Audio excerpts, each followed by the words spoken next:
right behind me, over my shoulder, is Mississippi State dogpiling after winning the national title in 2021. And man, has a lot of stuff changed since that night. A very special moment in Mississippi State history.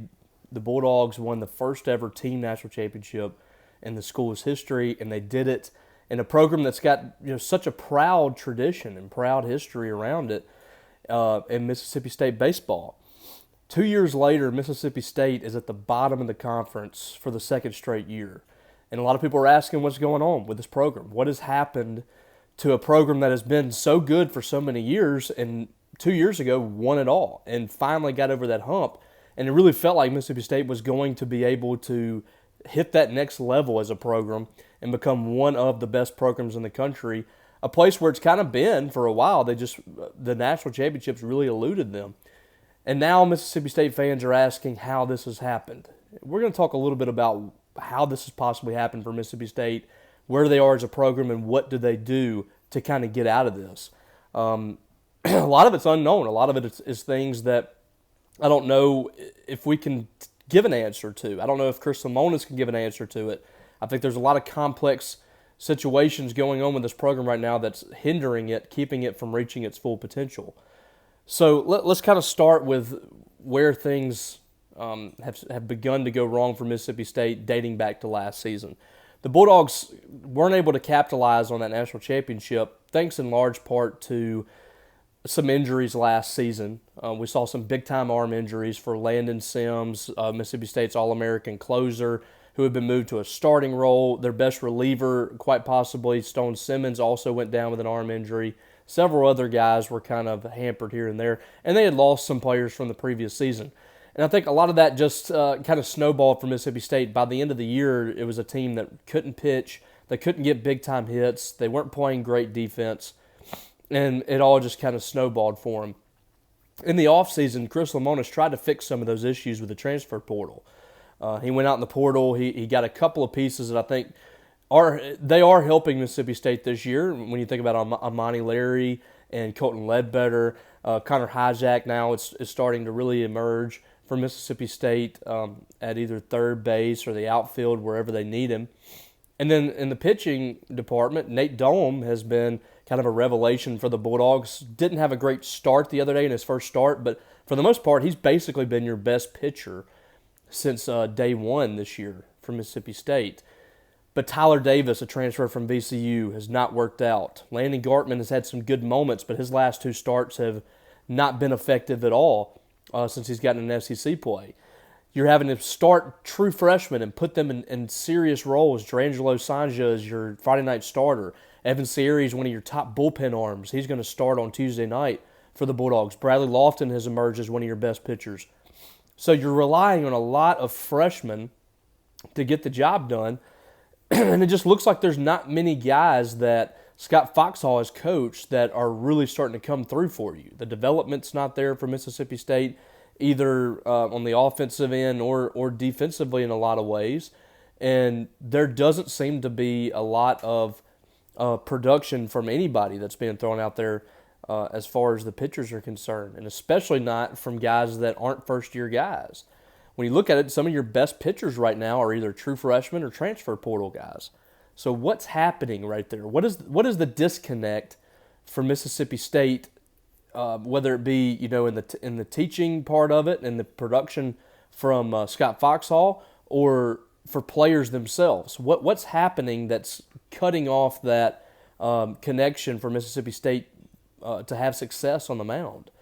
And ultimately, Scott Foxhall, as far as the pitchers are concerned, is going to have to answer for that. If the production is not good for Mississippi State at any single level, and for any team out there, then you've got to make a change. And for Mississippi State right now, Scott Foxhall is staring down that barrel. I don't think that this continues, that Scott Foxhall is going to continue to be Mississippi State's pitching coach. I just don't. And that's just how it goes. That's how sports go. I mean, it's a result-oriented business. And if Mississippi State's not able to perform in the pitching department, then Scott Foxhall is going to be, first and foremost, the guy that's going to be called on the carpet for it. And I think the same applies to Chris Lemonis. this is a very difficult situation that Mississippi State finds itself in, one that not many teams endure after winning a national championship. There aren't many teams in college baseball that have gone 2 years after a national championship and seen this kind of regression. Mississippi State was last in the SEC last year. They won 9 SEC games. This team doesn't look like they're even going to get to 9 wins. There's going to have to be a lot that changes for the Bulldogs over the next 8 weekends that can get them to even what they did last year. And that simply is unacceptable at a place like Mississippi State. If you choose to put this kind of money, this kind of, your time, your effort, Mississippi State has built one of the best baseball facilities in the country. Mississippi State pays its coach enough money that they should expect more than this. Mississippi State fans flocked to Dudy Noble Field unlike any other fan base. There were 12,000 plus people at that game on Saturday. And I don't know if that was the exact number, but there were easily over 10,000. How many teams could put 10,000 people inside of a baseball facility, much less if their team is really struggling? It just doesn't happen. People are not going to go support that. Mississippi State fans support this sport more than most programs around the country. And with that comes a lot of expectations. For Mississippi State, their expectations should be much higher than 26 wins in the season.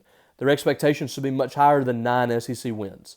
And right now, Mississippi State fans, I think, are very angry because of that, and they should be. Mississippi State should be playing better baseball than this. But it's important to remember, too, I don't think Chris Lemonis set out for this to happen. I think just talking to Lemonis, hearing from him in the press conferences, I don't think that he expected this to happen. He's kind of, he's kind of been, blindsided by this. And, is that his fault? Quite possibly. He's the head coach. But I don't think that anybody expected this to kind of transpire, and I don't know if he knows how to fix it. I don't know if anybody knows how to fix it other than eventually there being wholesale changes at Mississippi State. And that's all going to depend, I think, on how Mississippi State finishes this season. I think the future is bright for this team. I think the program has the right players in it from a freshman class standpoint. I think there's a lot of talent in that class that you can really work with. But for right now, everything is kind of a jumbled mess for Mississippi State. They can't get out of their own way defensively. Offensively, they're not coming through with the big hits that they need when they need them. And pitching is just an utter disaster. In SEC play, Mississippi State's giving up, I think, 16 runs a game. The last 5 SEC games, Mississippi State's given up 10 or more runs in every single game. I mean, they're not losing these games; they're getting obliterated. They're out of the ball game by the middle innings, and it's one of those deals where it'd be one thing if you're just unlucky and you're losing these games by a run or a couple of runs, or you lose them late in the game. Mississippi State's out of the game late in the ball game. Nate Dolm is supposed to be their closer. He hasn't had an opportunity to close a game since that first Kentucky game. The last 5 games have not been close. So Mississippi State's 0-6 right now, which, by the way, Ole Miss going through some of the same issues as Mississippi State. Ole Miss is also 0-6 a year after winning the national title. Both of these teams have just not handled success very well at all. And it's one of those deals where, a lot of times in sports when this happens, it just snowballs for you and you can't seem to stop the bleeding. And right now that's where Mississippi State is. So they have 3 games against Vanderbilt, none of them close. They got destroyed in all 3. The first game was just an absolute disaster for Mississippi State. Vanderbilt hit the ball all around the yard. I think 10-plus home runs in the series. It was just a disaster, and it kind of started late in that ball game against Kentucky 2 weeks ago on Friday night, and from then on, it just got worse and worse for Mississippi State. And now you're welcoming in a team this weekend in South Carolina that's not the South Carolina of the last few years. This is a South Carolina team that has only lost 1 conference game. They're leading the SEC in home runs, and you're coming into a park against a pitching staff that is giving up absolute bombs at this point. Mississippi State's in big-time trouble, and there's not really a reprieve on the schedule for them. They've got to find a way to stop the bleeding, and they've got to do it fast. And it's just an unfortunate situation, but somebody has got to step up for Mississippi State in that locker room. If it's not Chris Lemonis, if it's not Scott Foxhall, there's got to be some players that step up and say, this is not going to happen. At Mississippi State, this cannot happen. They've got to have some leaders that come in there and take care of that. So right now, things are not good for Mississippi State. There's a lot of things that have to happen to turn the season around. And I know people are tired of the negativity. I know people don't want to hear some of this stuff, but it's got to be talked about. Mississippi State has got to be better than this. And the team has got to find a way to kind of pull itself out of the mud here, because right now it's just really bad. This is as bad as it's been at Mississippi State over the course of a couple of seasons since the late 2000s, 2008, 2009, 2010. Those seasons were really bad, but they were you're kind of working your way up with John Cohen, who's building a new program. This is a program that has sustained success for two and a half years under Chris Lemonis, and had been good from 2016 on, and now you're right there at the bottom of the league. I mean, Mississippi State's got to find a way to take the highs of highs and lowest of lows and kind of pull it all together and be consistent. They've had some changes at coach, which has probably had something to do with this. There just hasn't been enough consistency there with the coaching situation, which has hurt them. Since John Cohen left, and you had Andy Cannizzaro, and he got fired, and Gary Henderson takes over in the middle of the season. And then you have Chris Lemonis. Lemonis had a couple of good years, and now this has kind of transpired here. So there's just got to be something to stop the bleeding for Mississippi State. And I know a lot of people are angry. A lot of people are ready for a change. They are not going to make a change in the middle of the season. This is going to be Mississippi State's situation until the end of the season at least. And then we'll see from there. Zach Selman's not going to make that kind of call this early. And it's not going to come in the middle of the season either. This is going to play out. So hopefully things, my hope, and this is completely taking myself out of covering this team, I like Chris Lemonis a lot. I want him to succeed myself. And there are a lot of people that feel the same way. It would be great if he turned this thing around and he was able to get control of this situation and push on through to next year. But a lot of things have to change for Mississippi State before then. And Mississippi State's got to be better on the mound. The defense has been really bad. And the offense has not been great, but they haven't been awful. They've put you in situations to win. I mean, they've scored enough runs in that Saturday and Sunday, in those Saturday and Sunday games, they could have won that ball game. And then on Friday, there's nothing the offense could have done to stay in that game. So we'll see what happens. It's a new week. Mississippi State has 4 games this week. Samford at home on Tuesday night. Evan Sierra is starting that ball game. They've pushed Bradley Lofton to the weekend now. We'll see what kind of role he plays after having a few good starts in the midweek. He's going to get his opportunity, and well-deserved. He's been probably one of State's best pitchers outside of the walks that he's had. He's probably been the most effective pitcher that Mississippi State has had this year. So he's going to get his chance on the weekend. State has to find a way this weekend. You got to find a way to win this series, stop the bleeding, and see what can happen from there.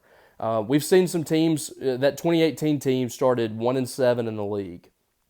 They ended up going to the College World Series. I'm not saying this team's going to have that happen, but it's not too late for Mississippi State to turn the season around. And like I said, there's a ton of things that have to happen to make you feel better about yourself, but it just starts with 1 week at a time. You've got to fix some issues. You've got to get some consistency on the mound and get outs. I think it's too far gone, but you never know. Baseball is a crazy sport. We've seen some bad teams get hot. Ole Miss was not a good team last year. They got hot, went to national championship. I talked about that 2018 team for Mississippi State, not a good team, got hot late in the season. State can still find a way, but a lot has to change, and we will see if it does. And if it doesn't, there's going to be some change some way, somehow. So that's all the thoughts I got. I got some more thoughts on 247 if you want to go check that out to kind of get some more info on kind of what I think is going on for Mississippi State. But for now, things are not good for the Bulldogs. It's danger time for Mississippi State. It's panic time for Mississippi State baseball. And I think everybody knows that. There's not a whole lot of more talking that needs to be done.